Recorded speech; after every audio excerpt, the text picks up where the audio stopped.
Hi, my name's Olivia. I'm originally from Tennessee. I'm a student here in the UK. I'm living in Cricklewood. I'm going to make you a southern meal. Southern food. The closest thing I ever came to eating southern food was when I said, "Yo, boss man, can I have 2 pieces of chicken and chips, please?" at KFC. But today, we're not going to Kentucky. Today, we're going to the dirty South, Tennessee. Stay tuned on This Food Bangz. Today I'm in northwest London, Cricklewood, home to the world's largest bingo. I'm here to visit Olivia, who's an international student from Tennessee. I plan on finding out what she cooks when she's homesick, and how she turns these ingredients from the pockets of northwest London into a blockbuster of a southern meal straight from dirty South. Got my fork and knife, and I'm ready for a big munch. Stay tuned, I'm starving. Yes, come on, a southern meal and that. Jose, can you see by the dawn? Okay. Listen, alright, I'm gonna stop because if you've just tuned in, yeah, alright, you're not at the Super Bowl, alright. This is, even though this is a spectacle, you are tuned into This Food Bangz, alright. Right. More like a halftime spectacle. You know what I'm saying? Madness. Olivia, thank you very much for having me. You are most welcome. I'm overwhelmed. I'm scared. You know what I mean? Real American firepower out here. You know what I mean? Madness.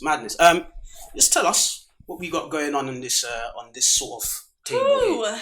You have got a country Sunday dinner. This is what a typical Sunday dinner would look like at your grandma's house. I'm tucking in. We've got my grandmother Butler's fried chicken recipe. Get you some chicken thighs, skin on, coated in an egg wash, and then a flour mixture. Make sure you don't skimp on the spices there. Let your chicken rest. Fry it up in either some lard or margarine. You turn it once, put the lid on, a pat of butter on each. Don't forget that. Leave that lid on for a little while. We've got a Nashville style hot chicken over here. Brown sugar. You got chili powder, hot paprika.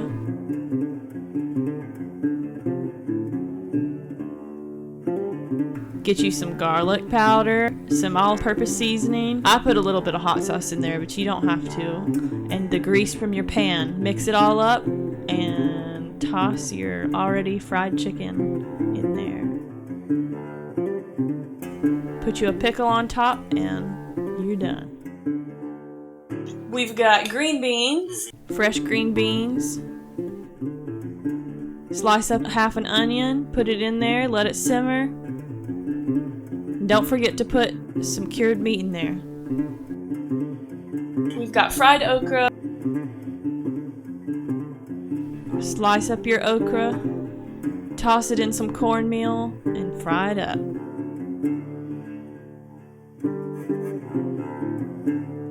We've got corn. You gotta cut those kernels off. You gotta take the back of your knife and scrape the cob to get the milk out. Put you some butter in there and let it simmer. We've got biscuits, homemade buttermilk biscuits. Make sure you do not skimp on the butter here. Very important. Buttermilk biscuits have got to have little flecks of butter running throughout. Mac and cheese. And we've got squash casserole. Yeah, so this is like an all-day affair. Yeah, how long did it take you? Since noon? I've been cooking since noon, and it's, 6 now? Jesus. Yeah. So this happens every day in the southern... No. Oh, okay. Not every day. I was about to say. No. It's like, that's probably why Americans are so... Whoa. No, I'm gonna lie before I lose my American audience. Yeah, this is a Sunday dinner. Mm-hmm. This is like once a week or once every 2 weeks, something like that. And it's a family meal, something that you'd have with more than 4 people. I don't know, when I think of, this is something that I would have at my grandmother's house. Right. I think of family. Right. I think of, just cutting up around the dinner table. yeah, just this brings back like fond memories to me. And this is what I would request when I go home. This is home. This is what home is to me. For real. You speak about your grandma. Is that who you learned? Definitely Definitely where the inspiration comes from. The southern cooking, yes, for sure. This is my grandmother all the way. Mimi, shout out Mimi. Big up Mimi, Grandma Mimi, because if it wasn't for Grandma Mimi, I wouldn't be here right now, innit? Munching on this beautiful cuisine that I'm having right now. That's true. So the southern food is what constitutes a southern meal? What makes a southern meal? Because we hear a lot about the southern states of America and the food that comes out of there. I don't know. I mean, you've got to at least have one casserole on the table. Right. Right. You got to at least have, a couple things fried. You've got to have fresh vegetables. That's one thing. Either canned if it's, fresh and then someone's canned it themselves. Yeah, lots of veggies. There's a whole lot of love that goes into it. Yeah. Let's talk about, you and why you're here in London. Why are you here? I don't understand. Like, why? Alive, huh? It's like, you know what I mean? We love America. I followed my supervisor here. So I'm doing my PhD here in the UK. Yeah, I followed my supervisor here. That's as simple as it is. And I love London. Like, there are some things not to love, but there's a lot to love. You can find everything in this city. Everything. Every type of food. Maybe not yellow squash, but, almost everything. Every religion, every culture, every language you can hear walking down the street. One bus ride and you see everything. Affluence and not. And, yeah, it's just, you hear people chastising you and catcalling you. And there's something special about London, I feel. This Nashville hot chicken, that's like a Tennessee Nashville staple, isn't it? This is something that was created in Nashville in a family-owned diner, black family-owned diner. And it was picked up by a white franchise in Nashville, and now it's all over the world. You see Nashville hot chicken in London, I'll tell you what, I'm gonna tuck in, all right, because it's a madness. Jesus, the cameraman's pissed. He's hungry. He's like, bro, hurry up so I can get my cut in it. Listen, the hot spicy chicken, when it first hits your tongue, you've got that sweetness to it. Yeah. You got the sweetness, but then there's a kick as it goes to the back of your throat. It's like, yo, don't forget about me, Man's still here, innit? You know what I mean? Obviously, we speak about southern states and whatnot. We see it on TV and whatnot. Describe how what your town, where you're from is. Like, I want to know more about the southern states because I've never been there. I'm from a small town in Tennessee. Shout out.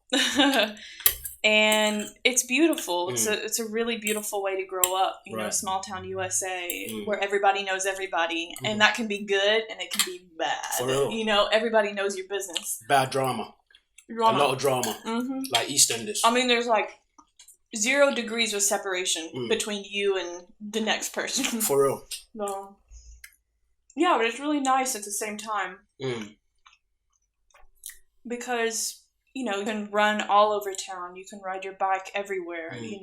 Play baseball in the field. Or like, it's very idyllic in some ways, and then it's really messed up in some other ways. Right. There's a lot that, there's a lot of stereotypes about the South that it has earned. Rightfully so. Yeah, because I was gonna get onto that because like, I've always wanted to go to the southern states. But when I think about the southern states of America, I think about slavery, the Confederate flag, the people picking up cottons and, the cotton fields and everything. Yeah, you think about that. Is it bad for me to have this negative perception of the South? No. Because a lot of that is real. It exists. It's still a reality. But it shouldn't be all negative. There are a lot of positives about the South. You know, it's a beautiful place to live. There's people that look like you, that look like me. You know, that look like the next person. I wouldn't have a completely negative view of the South because it's a beautiful place. Right. Well, I was reading somewhere that the founder of KKK is from the southern states of America. Yeah, so the founder of the KKK, Nathan Bedford Forrest, is actually from Tennessee, from Pulaski, Tennessee, I think, and that's where it was created. There, in the 1920s and 30s, there was this movement to build all these, KKK, not KKK, but Confederate monuments, you know. And that was one of them. One of them was a statue of Nathan Bedford Forrest that was in the Tennessee state capitol until recently. Until, George Floyd was killed and, the movement swept across the world. And people called for the statue to be removed. And finally it was. It took a while, but it was.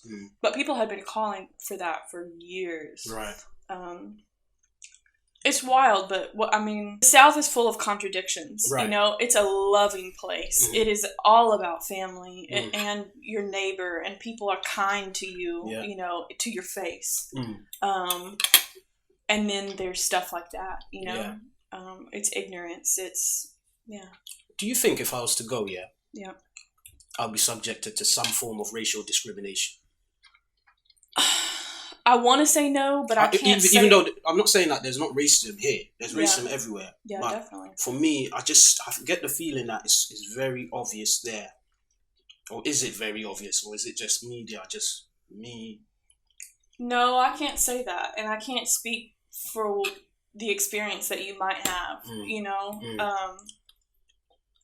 But I don't think you should be scared to go... I want to say that, but I'm so hesitant. I don't think you should be scared to go to the South. Overall, people are kind and loving, but that this is a reality. Racism is a reality that you have to know exists, and it exists in the South. It does, Did you ever see any form of racism take place in front of your own eyes? Or swear.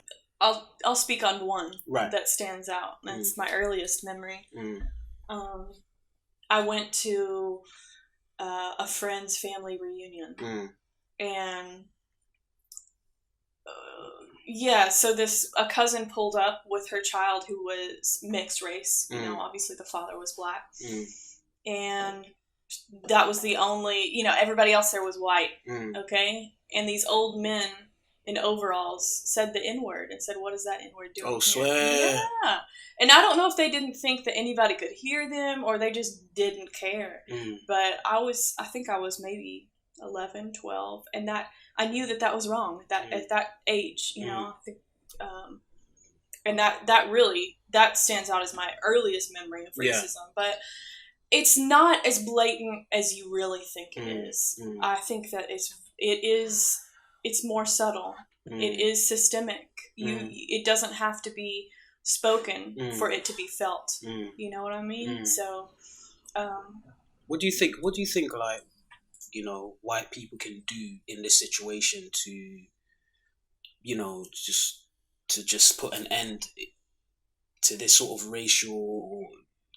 That's a big question. But the biggest thing is to read. Read. Listen, educate yourself, and with that comes that empathy that is needed to make the changes, and that needs to happen now, hastily, don't wait. I think that's the biggest thing that stands out to me. Now, obviously Olivia and I, she works behind the blog as well. She does the blogging stuff. She's great at blogging, writing, amazing work on our website. Thank you very much for that. Obviously, we have a few conversations and whatnot. Yeah. And you found out that, way back, in what, 1800s, 1700s? 1800s. 1800s? Could you tell the audience what you found out just recently, what you discovered? Yeah, so a distant cousin spent her time during COVID doing a bunch of like family history, genealogy kind of research. Right.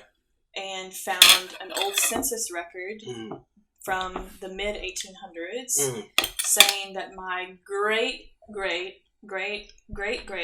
grandfather enslaved 3 people. Swear. Yeah.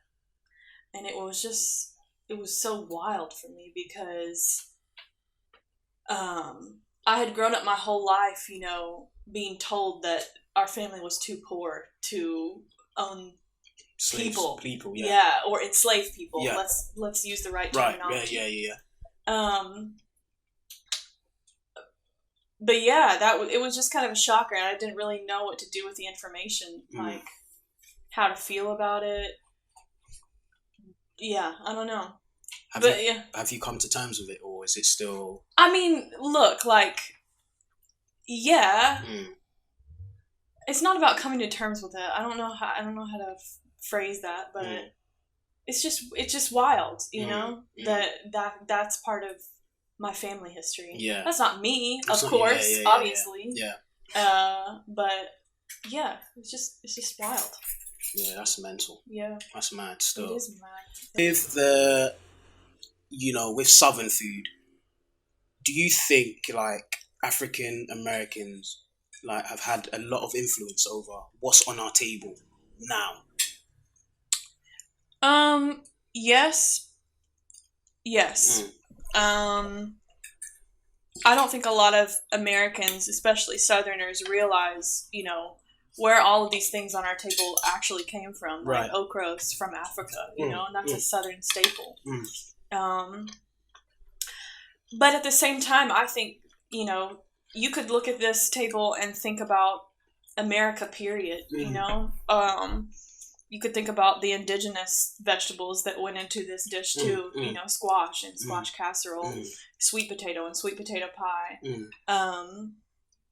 Yeah, so I think this table, our plate, everything on this table is just a reminder of American history. Yeah, for real.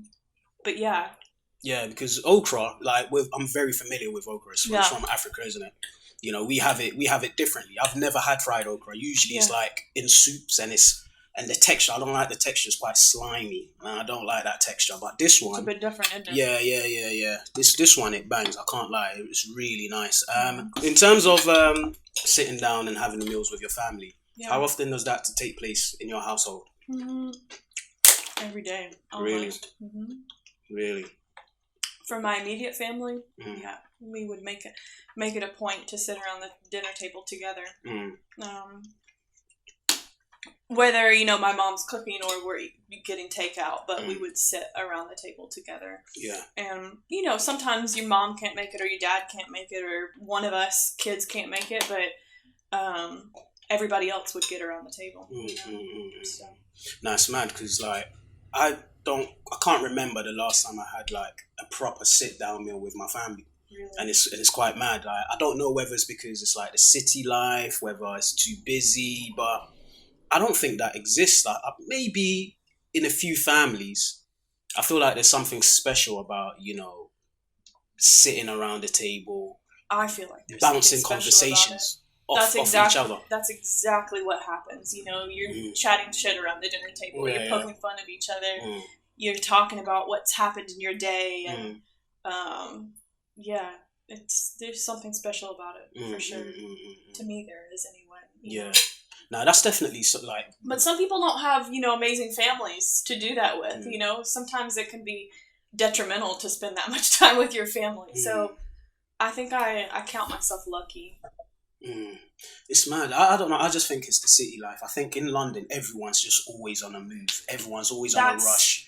Everyone's like, I haven't got time. You know, the minute you come home, you just want to sit down and chill. That's definitely part of it. Because I mean, again, I'm from a small town. You know, my dad and my mother can go from their workplaces to home in 10 minutes. You know, so it's easy. It's easy to be able to all come home, you know, at a certain time. And if you need to go back out to work later, you can go back out. It's just down the road. But you can't do that in London. No. It's a different story. Have you noticed that? Have you noticed that the culture shift? shifting? But it's city life, you know? It's yes, there's also a cultural difference, but I don't feel like having family meals is impossible here.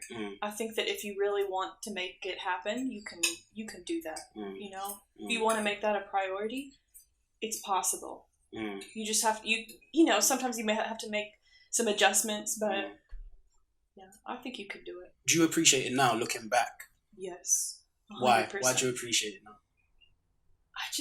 I think it taught me about respect and responsibility, and it taught, you know, you look at your meal and you look at the people who made that meal possible right across from the table, and you see the hard work that went into the meal. It's just, there's something really special about spending that time together, that fellowship. You know? People in London, sit down with your family, have a meal, get to know your kids, get to know your mum, get to know your people in your family. It's true though, like at least once a week. At least once a week, yeah. I don't think, not even once a week. I think the only time we sit down and we have a meal is probably Christmas time. And see, those are special times. That's special times. Yeah, it's special, but it's like, why does it need to take Christmas though? It shouldn't. It shouldn't. It really shouldn't. Which is, for me, it shouldn't. Yeah, which is upsetting. The thing that you had when you came to London that blew your mind, that was like, wow. Fried plantain? No. Do you know what? My friend from Australia, I gave him fried plantain when he came 2 years ago. He was like, wow, what is this? I was like, it's fried plantain. Is that your Australian accent? That's my Australian. Don't judge me. Sorry, Chris. But that was mad when he said, wow, what is that? No, we have plantains in the States. Okay, what was you? Do you know what? So in the States, lamb is very expensive. Yeah. It's kind of an expensive meat. So you have it like on Easter or like maybe Christmas or something. But here, lamb is really cheap, and you can get it everywhere. Lamb chops. I have a problem. All the Indian, you know, Punjabi restaurants out there. I'm a lamb chop connoisseur. Right. I've been about everywhere. For real. Yeah, I have a problem with lamb chops. Jeez. So lamb chops is. I think that blew your mind. Because it's a culmination of cultures in London. I'm sorry. And you're talking about lamb chops. I'm sorry. Not jollof rice, fufu, kenke. Definitely not your jollof rice. Sorry. I'm going to edit this bit out again. Moving on. Yes, it's that infamous southern dish you always hear about in those American movies. That sweet potato pie. Well, I'll be damned. I made my own pie crust here. You boil a sweet potato, peel the skin right off, mash it up, along with some spices, a teeny bit of flour, a little bit of sugar, and some evaporated milk. Don't forget the butter. Wouldn't be Southern without it. You've just finished watching This Food Bangz. Obviously, she's kind enough to give us a recipe from this madness that's going on here. Yeah, it could be any of these things that's going on here. Just make sure you go on our website. Get the recipe from there on our website. You can also subscribe as well, like, share it, comment, because we're just starting out, you know what I'm saying? So thank you very much for listening to This Food Bangz. Thank you very much, Olivia. Did it bang? It banged. I'm coming back still. I want those biscuits. Thank you very much. Bang, bang. Go, go.